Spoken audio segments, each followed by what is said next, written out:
Last summer, I was in Montreal screaming my lungs out on a roller coaster at Ronde. This summer, I'm in Edmonton. New city, new experiences. And somebody said the words K-Days to me. And I said, what's that?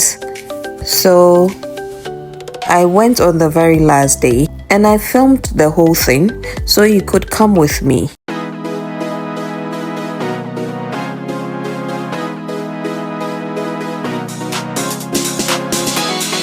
Hello guys, welcome back to the Tynaverse.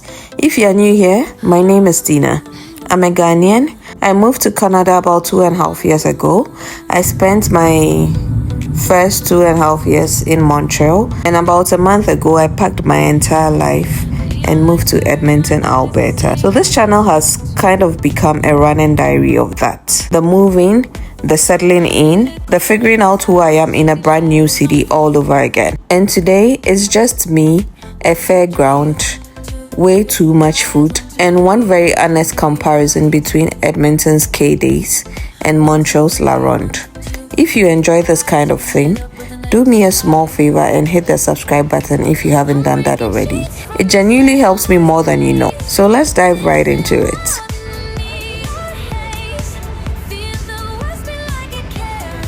So here's what I knew about K-Days before I went. Absolutely nothing. Here is what I assumed. I assumed Edmonton looked at Montreal and thought,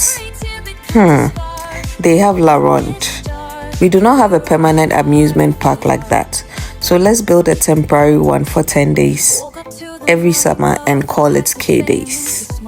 That was my theory, and I was confident about it.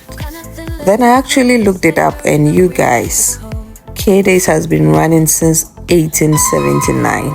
That is before Alberta was even a province. It started life as the Edmonton exhibition. Then in the 60s, they renamed it as Klondike Days.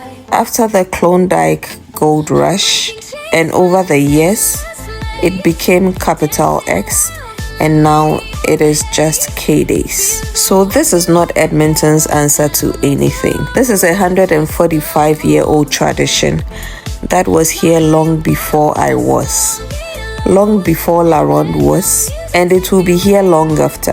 And honestly, that reframed the entire day for me, because I did not walk in as a tourist looking for rides anymore. I walked in as somebody who had just moved to a city and was being handed its oldest party and told, here, this is ours, come join in. So this year, K-Days ran from July 17th to the 26th, 10 days at the Edmonton Expo Center and the exhibition grounds in the northeast of the city. And I went on the last Sunday, the very last day, and let me give you a spoiler. It has both advantages and consequences. I'll get to that.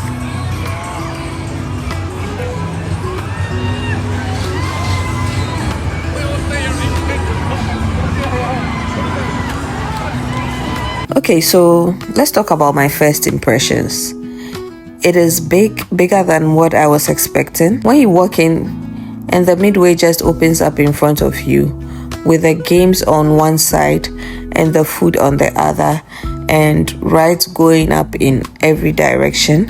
There's this moment where you just stand there and go like, oh, okay, this is a proper fair. The energy is what got me first, because it is not a nightclub energy.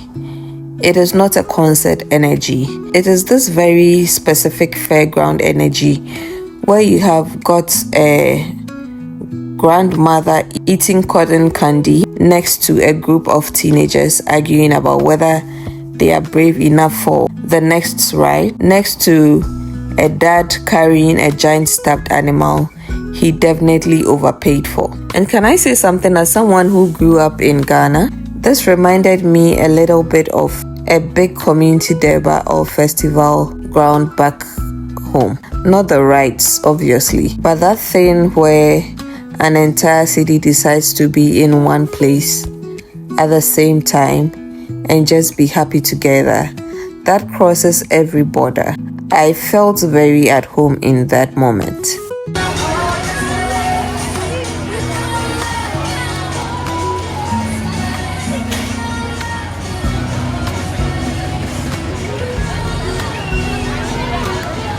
And the music, there is music everywhere, coming from every direction, all of it competing with each other, plus the sound of people screaming from above your head. You get used to it after about 10 minutes, and then it just becomes like the soundtrack of the day. Now let's talk about the rides. This is the part I came for, and this is the part where I have to be honest with you, because that is what we do on this channel. So let me set the scene properly first. My first ever roller coaster was not in Canada, it was in Dubai. And up until that point in my life, I had never been on one, not once. And I got on that thing genuinely not knowing what my body was going to do. But it turns out that occasionally my body wants that kind of adrenaline rush. So by the time I got to Ronde in Montreal last summer, I already knew that about myself.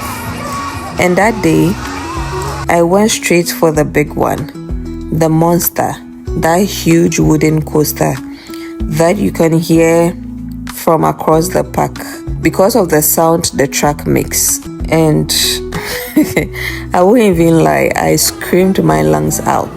That was not the only ride I did that day, not even close, but that was the one. That was the craziest one.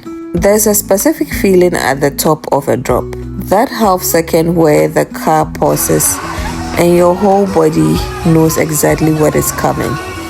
And I have decided that is a feeling that I occasionally want to have. So I came to K-Days carrying all of that. High expectations, very specific expectations. So based on this, I want to give you my honest verdict. Ronde is bigger. That is just the truth, and there is no way around it. Ronde is a permanent amusement park with permanent coasters that are built into the ground and have been there for decades. Some of those rides are legendary in terms of pure skill, pure height, pure how many seconds am I going to be terrified for. I'd say Ronde wins. K-Days, on the other hand, is a traveling midway. The rides get tracked in, assembled, and taken back down. So by definition, they are working with different constraints. But, and this is a real but, K-Days is more fun to walk around in. At Ronde, you queue. You queue for 45 minutes for a 90-second ride, and then you go and queue again. The whole day is structured around waiting. At K-Days, everything is right there. The rides, the food, the games, the stages, all of it packed into this one strip. You can walk end to end. You never get bored. You are never standing in one place for an hour looking at the back of somebody's head. You move, you eat, you ride, you eat again. So if someone asked me, which one gives you the bigger adrenaline rush, I would say Ronde. If you asked me which one I would rather spend a whole day, an evening at with people I love, honestly, it will be K-Days. It is warmer, it is easier, it feels like an operation and more like a party. Two different things, and both of them are good. Hi.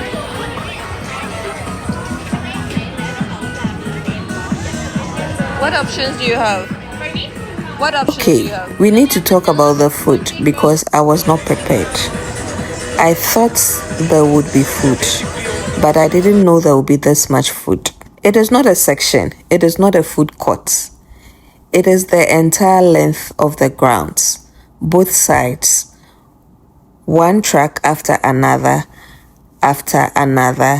and every single one of them is trying to sell you something more ridiculous than the last one. And when you are eating these different types of food, there's a part of your brain that says, this is a bad idea.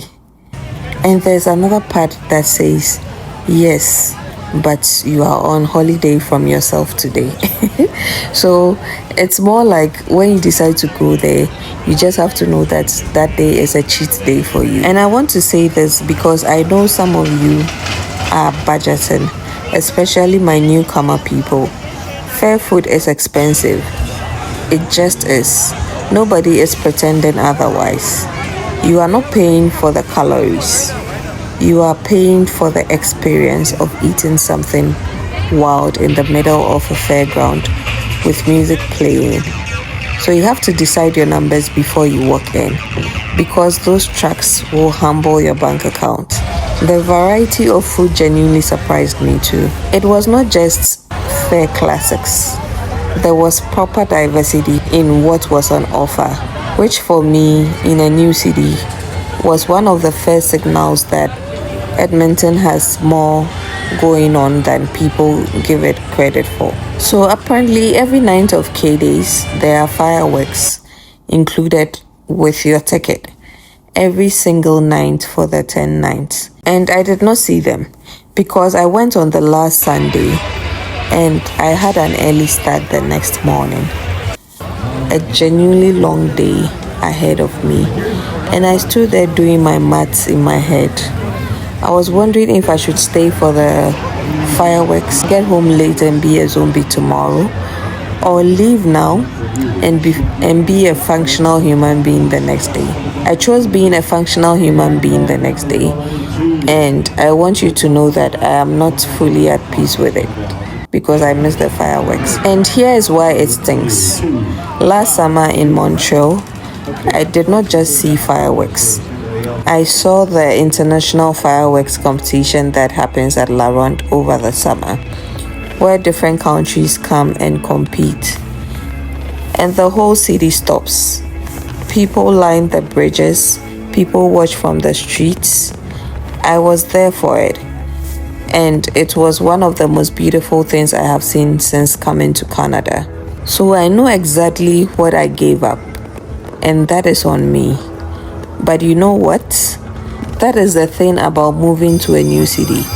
You do not get to do everything in the first year. You get to make a list, and K-Days fireworks are now firmly, permanently at the top of my list for next summer. So here's my final verdict. Would I go back? Yes, immediately, without hesitation.